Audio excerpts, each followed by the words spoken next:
Ibihe byiza kuri mwese mukomeje gukurikira KTV Skills, nizere ko mumeze neza. Abantu mwagize ikibazo cy'amanota atiko turi kubishyiramo bikanga, mbazaniye ubundi buryo bushya bugezweho. Urajya muri Google Chrome yawe, ndakeka browser nawe utayifite cyangwa se uyizi, wandikamo SDMS results 2024 and then ukore kuri search, utegereze. Hari abantu mwagize ikibazo cy'uko muri kubishyiramo n'ibizi, urandika neza SDMS result 2024 usacinge, utegereze bitewe na network ufite.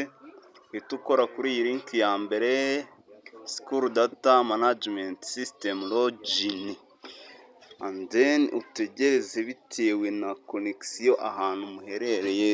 Sinzi ko ahantu turi abari nkeya cyane, utegereze turebe ibyo ari byo. Tayari ngiyo 504 gateway. Benshi muri bari mu Rwanda niyo bari kubona, nimugire ikibazo. Amanota si uko atarasohoka, ahubwo hari ikiganiro kiri live cyatumye amanota. Nicyo kiganiro kiri live cyahuje abayobozi ba NESA kuri YouTube kabisa. Nyuma y'icyo kiganiro ndizera ko amanota araba yasohotse. Nimugire ikibazo, ni gutyo birakorwa, nta bundi buryo bundi, ni gutyo kabisa. Kora subscribe umunsi turaguma tubane. Ugira ikibazo unyandikira muri comment nza mbasubiza. Ciao ciao.